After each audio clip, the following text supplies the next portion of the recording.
Here we are again, getting this thing to work. Episode, I don't know. We're doing the high pressure fuel pump, and that's right here. Really easy. A couple of torques, and then this switch comes out, and then this hose, and then the bottom main line. Should be real simple, so let's get with it. All right, we're gonna start off by breaking the bottom nut with a 17mm wrench. Righty, tie, lefty, so we should be going this way here. There we go.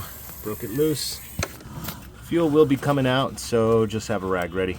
All right, now with that removed, we're gonna be taking off the two T30s there, and then popping this switch off as well, and removing this hose. That one's good. Might be hard to see the bottom one there, but see if I can focus right there. That's the other one. Take those out, and then should be able to remove it, and then we can work the hose off. I bought replacement screws for this as well, so we won't be reusing these. There you go. Okay, this should just pull out like so. I need to take this thing off here. Might need two hands. Yeah, we gotta take this off. Okay, so that switch was a pain. Just good luck with that. I finally popped it off, and now I just gotta remove this hose clamp here. And everything else has been ordered for this. I even ordered a new fitting. That way you don't have to fight getting this one off of the old one. I just ordered a new one. It was like maybe $4. Just go ahead and order it all together. And keep in mind the O-rings. New one came with that O-ring, and there's nothing else there. I also ordered a new, I think they call it a cam follower. It's in there. You're gonna need a magnet to get that out. Let me go grab that. Some say this would be the failure point, and if you let it go bad too far, it could wear on the cam itself. But we're gonna just check ours. And honestly, ours doesn't look that bad. But considering the mileage on this car and how inexpensive this part is, we're gonna replace it anyway. So we got our new one here. And the notch just goes right up top. You'll see it on there. And just slide this in.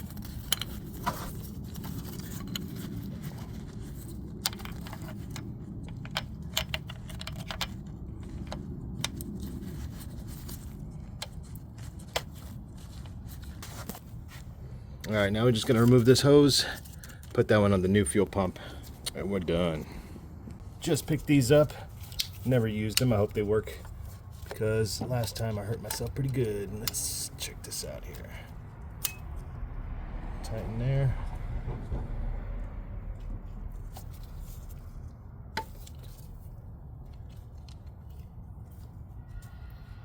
Okay. Like them already.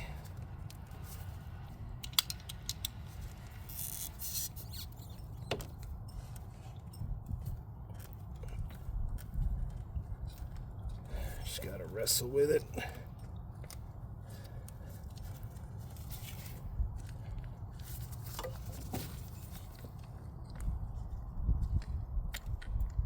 It's coming. Boom.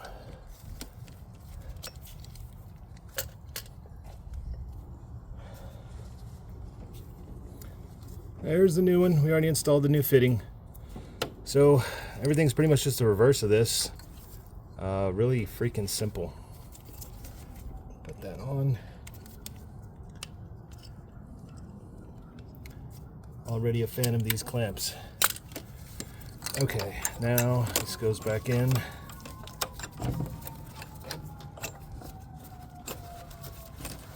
Just get around all this crap. You got rags, make sure they're out of the way. Or it is spring loaded, so you will be tightening the torques little by little on each side, but do not tighten them until you have this right where you need it to be and fastened on properly, because apparently this can strip pretty easy.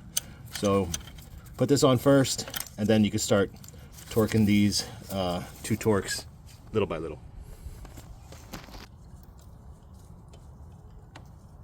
Just getting them started by hand.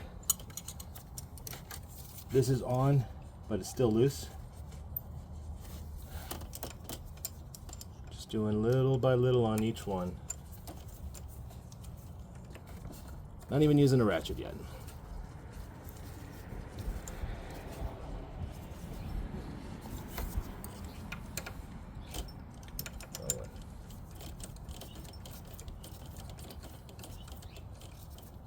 Okay, we're good on top.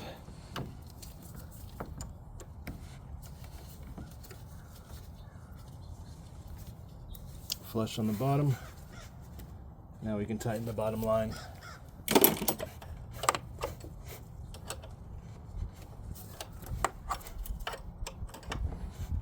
There we go.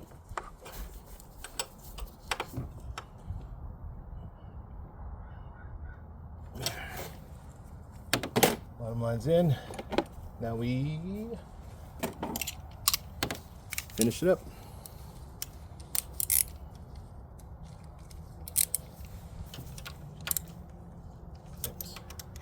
Strong torques.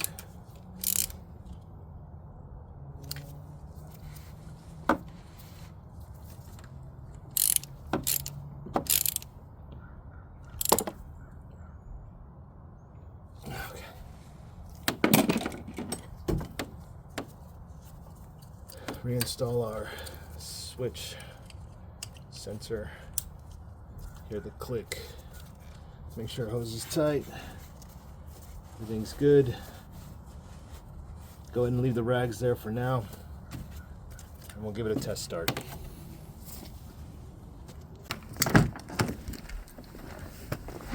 All right.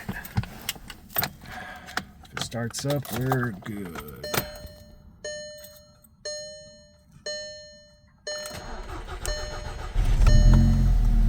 That's normal because there was, no fuel in there. But I think that's good. Now we're gonna check for leaks.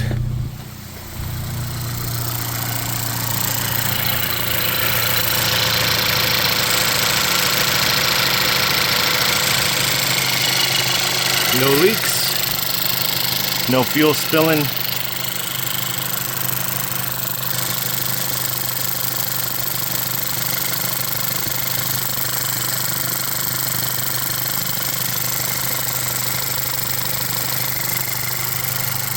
Alright. Probably one of the easier jobs I've done on this car, so I would suggest you just knock it out if you haven't done it already.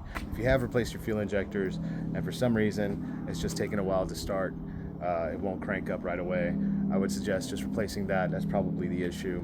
And if you haven't replaced it and you're up close to 150,000 miles, probably just do. And replace that cam follower as well. Real cheap while you're in there. Get it done. Okay, should be no hesitation now. Beautiful. Looks like the Jetta is back. No more leaks. Starts right up. We can finally get the tires done, get an alignment done, and of course more other things that need to be done to this car. I need to check on my roof liner, see how that's doing, and little stuff here and there. But happy to have this back, running properly and not leaking. So with that, I think we'll wrap it up until the next one. I'll see you guys in the next video, which will be coming soon. Peace.